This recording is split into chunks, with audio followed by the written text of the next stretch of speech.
I told my husband I'm not helping pay for his mother's medical bills anymore, and now his entire family has basically disowned me. He's sleeping in the guest room, and I honestly don't know if our marriage is going to survive this. But I also don't think I'm wrong. My husband Derek and I have been married for 6 years. We both work full-time, me as a teacher and him in sales. We do okay financially. Not rich, but comfortable enough that we were finally starting to save for a house. His mom Linda has always been part of our lives in a big way. She lives about 20 minutes from us, and we see her most weekends. She's never been great with money. Derek's dad left when he was a kid, and Linda raised him and his brother mostly on her own, which I respect. But she's also the type of person who'll buy a new TV when she can't afford her electric bill. 2 years ago, Linda was diagnosed with diabetes. Not ideal, but manageable with medication and lifestyle changes. The problem is she doesn't manage it. She still eats terribly, doesn't exercise, skips her medication because she says it's too expensive, even though Derek literally drives it to her house every month. Last year, she ended up in the hospital with complications, and the bills were insane. Her insurance covered some of it, but she was left with about $18,000 in debt. Derek immediately offered to help pay it off. I understood why. It's his mom. But when he said help, I thought he meant like $1,000 here and there. Instead, he set up automatic payments of $500 a month coming straight out of our joint account. I didn't realize this until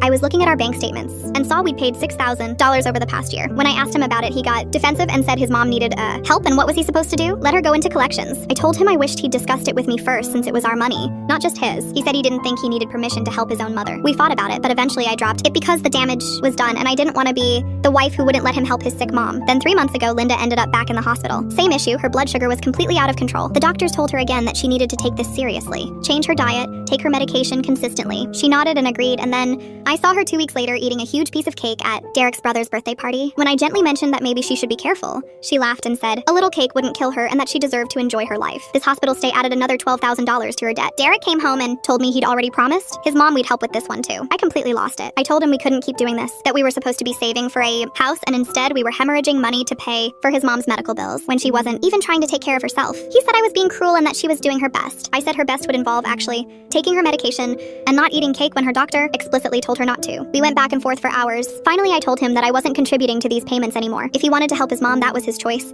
but it would have to come from his personal account, not our joint savings. He said marriage meant supporting each other's families. I said support doesn't mean enabling someone who won't help themselves. He called me selfish. I said I was being realistic. He told his mom and his brother what I said. Now, I'm apparently the heartless daughter-in-law who wants to watch Linda suffer. His brother called me and said some pretty harsh things about what kind of person turns their back on family. Linda herself sent me a long text about how she raised Derek to be caring and compassionate, and she's disappointed he married someone who doesn't share those values. Derek's aunt, who I've met maybe twice, has been posting vague things on Facebook about how some people only care about money. Derek moved into the guest room 4 days ago. He comes home from work, eats dinner without talking to me, and closes the door. This morning he said maybe we should talk to someone, like a counselor, because he doesn't know how to get past this. I asked if his mom was going to start taking care of herself, and he said that wasn't the point. I said it absolutely was the point. I keep going over it in my head. I don't think I'm wrong for not wanting to endlessly fund medical emergencies that could be prevented, but everyone in his life thinks I'm a monster, and maybe they're right. Maybe this is just what you do for family,